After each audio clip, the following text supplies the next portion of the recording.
What's in my camera bag? C'est la fameuse vidéo que tous les youtubeurs, filmmakers font, mais je l'ai jamais fait. Pourtant j'adore regarder ce genre de vidéo, donc je me suis dit, allez aujourd'hui on va faire ça ensemble. Alors comme tu le sais, moi je suis passionné par la vidéo en général, mais il y a une grosse partie qui porte sur les drones.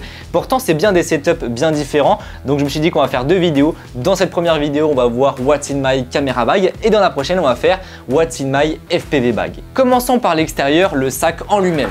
Donc c'est un sac de chez Tharion Pro. Il est vraiment pas mal puisqu'il coûte aux alentours des 110 €, ce qui est un très bon rapport qualité-prix. Moi ça fait à peu près 2 ans que je l'ai et il est vraiment grand et complet, il y a pas mal de compartiments, donc moi je te le recommande. Cependant ça reste un sac de randonnée au niveau de l'apparence, c'est-à-dire qu'il est quand même assez gros et c'est pas très discret. Donc si tu n'as pas beaucoup de matos ou tu souhaites être plus discret, je t'invite à t'orienter vers des sacs de chez Laowa Pro. Je pense au Pro Tactic par exemple qui est vraiment pas mal et qui est beaucoup plus compact. Bien sûr là j'ai mis pas mal de matos pour essayer d'être le plus polyvalent possible, mais en fonction des tournages, je vais varier mon matériel. Par exemple, sur certains tournages, j'aurais pas besoin d'avoir un gimbal ou j'aurais pas besoin d'avoir ce type de trépied là, mais je vais prendre d'autres matériels, comme par exemple un slider, des bras magiques, etc. Là, j'ai vraiment mis un petit peu de tout pour te montrer comment ça marche la plupart du temps. On va commencer par l'extérieur, juste ici, le Ronin SE2, c'est mon gimbal. Alors, je le fixe sur l'extérieur étant donné qu'il prend quand même pas mal de place et contrairement à la version S2, donc les versions Pro, eh bien la batterie ne s'enlève pas. Il est vraiment pas mal, hein, c'est un très bon modèle, rapport qualité-prix, c'est vraiment top. Moi, j'ai rien à dire à part que la batterie s'enlève pas. Niveau trépied, la plupart du temps quand je pars en extérieur, je vais utiliser ça, mais quand j'ai besoin de mettre plus de poids comme un slider par exemple, et bien là je vais prendre mon trépied Manfrotto qui est beaucoup plus rigide. Ici, j'ai mon trépied de chez Neewer, il coûte une centaine d'euros et rapport qualité-prix, c'est vraiment bien, hein, même si c'est vrai qu'il est pas trop rigide, donc quand on veut mettre du poids dessus, c'est un petit peu compliqué. Sur les poches extérieures, on va commencer par celle-ci. C'est ici où je vais mettre un petit peu toutes les fixations, que ça soit GoPro, des bras magiques, des fixations pour téléphone quand j'en ai besoin. Ici, qu'est-ce que j'ai mis? Je vais avoir justement une petite rotule que je vais fixer sur ma cage Small Rig pour pouvoir mettre un moniteur par exemple, ça c'est super pratique. On va avoir la petite fixation GoPro, donc classique, et juste en dessous pour le coup j'ai mis ma petite plate que je vous avais présentée, et cette plate là elle est vraiment bien puisqu'on va retrouver un pas de vis 3/8 et 1/4, donc ça c'est vraiment bien si on veut mettre une GoPro sur un trépied. Enfin ça c'est super pratique et j'en prends plus ou moins en fonction des tournages, on va avoir un petit adaptateur 3/8 vers 1/4, ça c'est l'indispensable d'avoir ça. Sur le dessus maintenant, alors sur le sac Tharion, cette pochette là elle est rigide, donc ça peut être plutôt pratique pour mettre des choses entre guillemets fragiles. C'est ici que je vais mettre par exemple les chargeurs. On va avoir, bon ça je l'utilise vraiment pas souvent, une petite lampe, mais ça peut être pratique en fonction des conditions quand on filme de nuit par exemple. Ça permet de nettoyer les objectifs, donc c'est vraiment utile si jamais il y a des taches sur l'optique, etc. Petit outil multifonction de chez Small Rig, donc ça pour moi c'est indispensable, soit tu prends ça, soit tu prends un Laserman. Bon l'idéal c'est le Laserman parce que c'est beaucoup plus polyvalent, mais avec ça tu vas pouvoir faire un petit peu tout sur ta caméra ou sur les tournages en général. Sur le dessus on va retrouver 2-3 trucs, notamment ça c'est le plus important, c'est le AirTag et ça me permet de localiser mon sac à dos si jamais il y a un problème, mais j'espère pas arriver là. Mais dans cette pochette on va surtout retrouver un petit peu tous les câbles.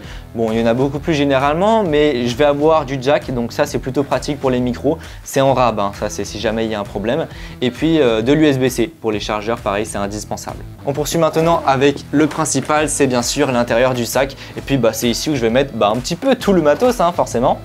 Juste ici sur ces deux emplacements là, c'est ici que je vais mettre mon optique et mon boîtier. Si jamais j'ai deux boîtiers, je peux ranger ça sur les deux compartiments qui sont là. Tout devant on va retrouver mon drone, le DJI Mavic 3, hein, je te l'ai présenté, il est juste génial. Le seul inconvénient c'est que comme tu peux voir, il prend pas mal de place. Et à ce moment là, niveau alternative, on peut prendre pourquoi pas un Mini 2. Donc comme tu peux voir, il est vraiment minuscule, hein, ça se met dans la poche, c'est tout petit. Bon bien sûr niveau fonctionnalité c'est beaucoup moins bien, mais ça fonctionne très bien, c'est tout petit pour du voyage, pour moi ça c'est l'idéal. Après il faut pas oublier que d'avoir un Mavic 3 ou un drone un peu plus grand, c'est pas seulement la qualité vidéo, les fonctionnalités qui vont changer, mais c'est également la résistance au vent et aux intempéries. Avec un Mini 2, un SE ou un Mini 3, je prendrais pas du tout le risque de voler sous une petite pluie ou lorsqu'il y a du vent. Avec un Mavic 3 pour le coup je peux me le permettre. Juste là on va retrouver ma troisième caméra, ma deuxième étant l'iPhone bien sûr, c'est la GoPro 10. Voilà, j'en suis super content et je l'utilise pour le FPV ou pour faire 2-3 plans. En dessous de ça bien sûr on continue avec le nettoyage, pour moi ça c'est indispensable. C'est une petite soufflette, on sait jamais si tu as des poussières sur ton capteur, si tu n'as pas ça, eh bien tu ne pourras pas les enlever. La soufflette ça marche très bien la plupart du temps, mais pour aller plus loin sur des voyages par exemple, même pour des tournages en temps normal, tu es obligé d'avoir sur toi un clean frame. C'est une petite raclette qui te permet de nettoyer ton capteur. Ça, c'est indispensable d'avoir ça sur soi. Ensuite, le moniteur. Alors pourquoi utiliser un moniteur? Simplement parce que quand je suis derrière la caméra, c'est beaucoup plus agréable d'avoir un grand écran plutôt que de regarder l'écran de la caméra, surtout qu'on ne sait pas forcément si c'est net ou non. Donc il existe bien sûr plein de références de moniteurs, mais la Tomo Shinobi, bon, j'en suis super content, ça marche très bien, mais ça coûte quand même 350 €, c'est quand même assez cher. Avec ça, bien sûr, on va retrouver le local carte SD, donc c'est ici où je mets toutes mes cartes SD, c'est indispensable d'avoir ça. Niveau micro, alors là j'en ai apporté deux, bien sûr je vais en prendre un en fonction des conditions. Je vais avoir le Rode NTG qui pour moi est la référence, hein. C'est un très bon micro, il est polyvalent, il est fiable, hein, puisqu'on sait que les micros de chez Rode c'est garanti plus de 10 ans et puis surtout c'est durable. Et mon deuxième micro, j'enregistre d'ailleurs avec, c'est le Holyland Lark 150. C'est un micro sans fil avec 2 émetteurs, donc ça c'est super pratique. Ensuite, une petite light, ça pareil c'est indispensable d'avoir ça, on sait jamais si tu tournes en basse luminosité ou si tu as besoin de faire des petits effets. Police par exemple. Je te conseille pas forcément ce modèle précis puisque en fait l'écran vient de casser il y a à peine 3 semaines.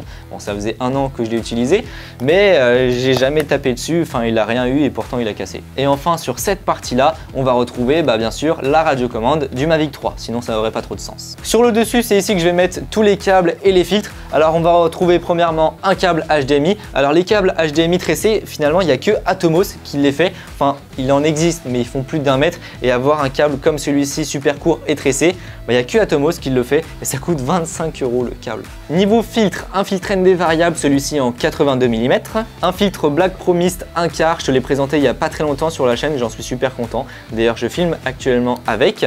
Et puis finalement une bague d'adaptation pour pouvoir adapter les filtres qui sont en 82 mm sur certains objectifs que j'ai en 77 mm. C'était tout pour la partie du devant, mais maintenant on a également la partie du derrière qui ici est beaucoup plus vide. Bon, ça dépend, parfois je la complète ou non. Ce qui est bien, c'est que je peux mettre des vêtements, par exemple si je suis en voyage, je peux mettre pourquoi pas mon drone FPV que je vais attacher sur l'extérieur, et les accessoires je vais mettre ça juste là.